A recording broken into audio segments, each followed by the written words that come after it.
It is a profound privilege also for me to welcome you to the Future of Governance 2026.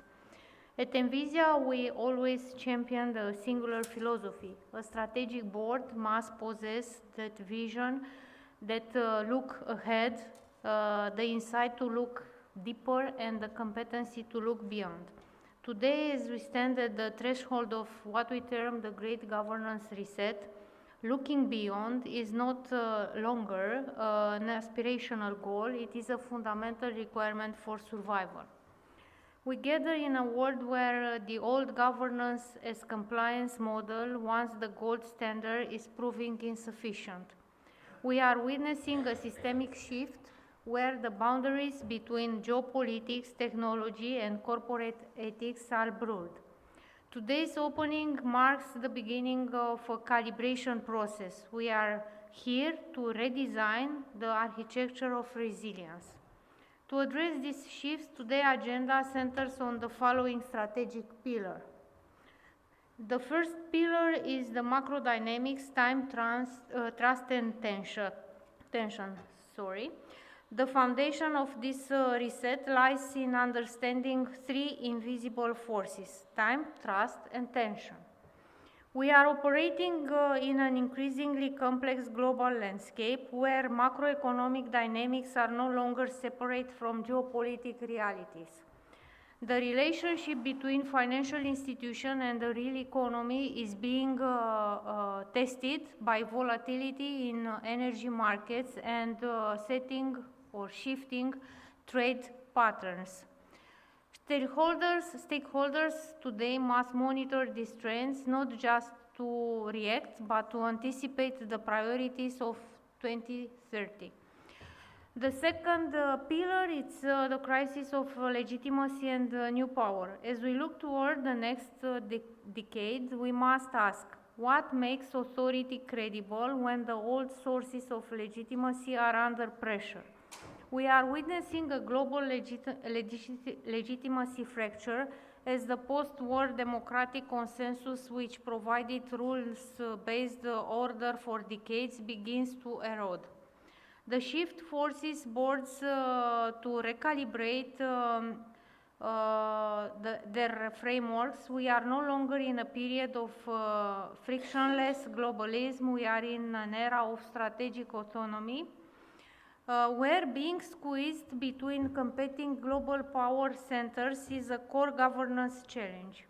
Legitimacy is being renegotiated, and the trust deficit across government and the private sector means that boards must prove their standing every day, not just on paper, but through the transparency and fairness of their decision-making processes. The third pillar, the stewardship of high-speed innovation, parallel to this geopolitical shift is the rapid integration of automated decision-making. The reset here is about bridging the governance gap.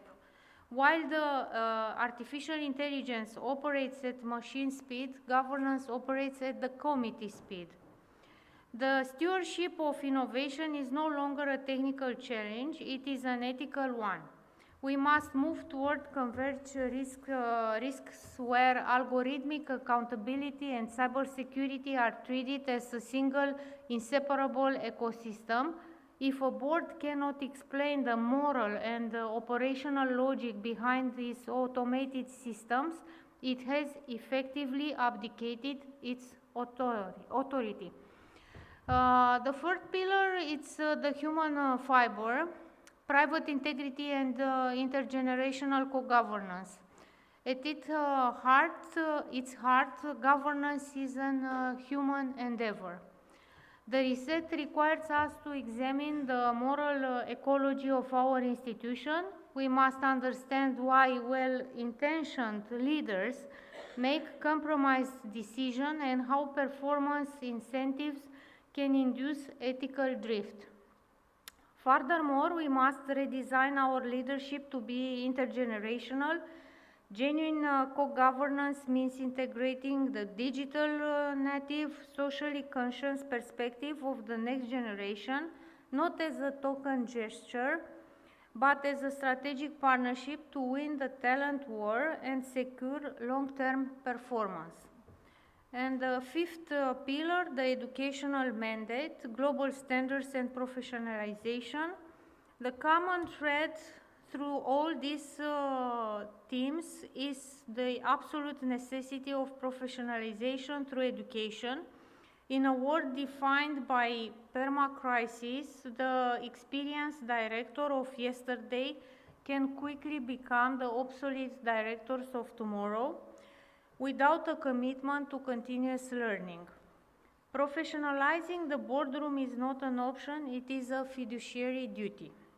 We must move toward global governance standards where boards possess the cyber security, geopolitical and ethical literacy required to ask the right questions. This professionalization is the passport to business, the key to attracting international capital and building an organization that is strategic by design, not just compliant by habit. And as a conclusion, the reset starts now, as Carmen said. The great governance reset is a discipline we must practice from this moment forward. And I challenge also you to listen to the fracture and the opportunities today, and welcome to the future of governance.